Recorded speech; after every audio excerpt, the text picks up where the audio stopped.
Sir ನಿಮಗೆ ಹಾಗಲಕಾಯಿ ಮೊದಲನೇ ಕಟಿಂಗು ಎಷ್ಟು ದಿನಕ್ಕೆ ಬಂತು?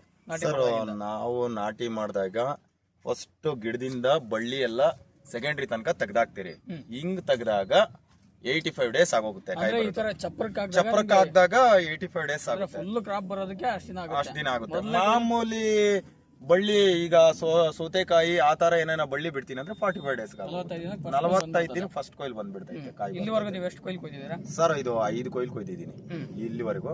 ಇವಾಗ 6ನೇ ಕಟಿಂಗ್ ಹಿಂಗ್ ಬಂದಿದೆ. ಬೇರೆದಕ್ಕೆ ಇದಕ್ಕೆ ಇಳುವರಿನಲ್ಲಿ ತುಂಬಾ ಚೆನ್ನಾಗೈತೆ, ಅಲ್ಟಿಮೇಟ್. ಅಲ್ಲ ಬೇರೆದಕ್ಕೆ ಬೇರೆ ತಳಿಗಳಿಗೆ ಈ ತಳಿಗಳಿಗೆ ಇಳುವರಿನಲ್ಲಿ ಎಷ್ಟು ಜಾಸ್ತಿ ಬರ್ತಾ ಇದೆ? ಸರ್ ಅದರಲ್ಲಿ ಒಂದು 50% ಬಂದ್ರೆ ಇದು 18 ಇಂದ 90% ಇದೆ ಗ್ಯಾರಂಟಿ.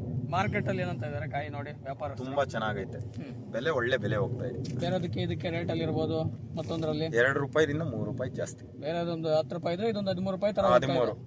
3 ರೂಪಾಯಿ ಕ್ವಾಲಿಟಿ ಕ್ವಾಂಟಿಟಿ ಇರೋದ್ರಿಂದ ಎಲ್ಲಾರು ರೇಟ್ ಚೆನ್ನಾಗಿ ಹಾಕ್ತಾರೆ. ಪಾರ್ಸಲ್ ತಡಿಬೇಕಷ್ಟೇ. ಫಸ್ಟ್ ಆಫ್ ಆಲ್ ನಾನೀಗ ತೋರಿಸಿದ್ನಲ್ಲ, ಇಂಪ್ರೆಸ್ ಮಾಡಿದ್ರು ಪ್ರೆಸ್ ಆಗ್ತಾ ಇಲ್ಲ. ಚೆನ್ನಾಗೈತೆ ಪಾರ್ಸಲ್ ತಡಿಯೋದು, ಅದೇ ಬೇಕಾಗಿರೋದು ಮೈನು. ಇದೆಲ್ಲ ರಬ್ಬಾಗಿ ಹೋದ್ರೆ ಡ್ಯಾಮೇಜ್, ರಬ್ ಆಗದಿರ ಇದ್ರೆ ಚೆನ್ನಾಗಿರ್ತೈತೆ ಕಾಯಿ ಅಷ್ಟೇ. ಅಂದ್ರೆ ಎಲ್ಲಾ ರೈತರು ಮೊನಾರ್ಕನ್ ಬೆಳಿಬಹುದು ಅಂತ ಹೇಳ್ತೀರಾ? ಬೆಳಿಬಹುದು ಧೈರ್ಯವಾಗಿ, ಎಲ್ಲಾದ್ರೂ ಬೆಳಿಬಹುದು. ನೀನ್ ಯಾವ ಕಾಡು ಪ್ರದೇಶದಲ್ಲಿ ಹಾಕಿ ಬೆಳೆದ್ರು ಬೆಳೀತೈತಿ. ಇಳುವರಿನಲ್ಲಿ ಕ್ವಾಲಿಟಿ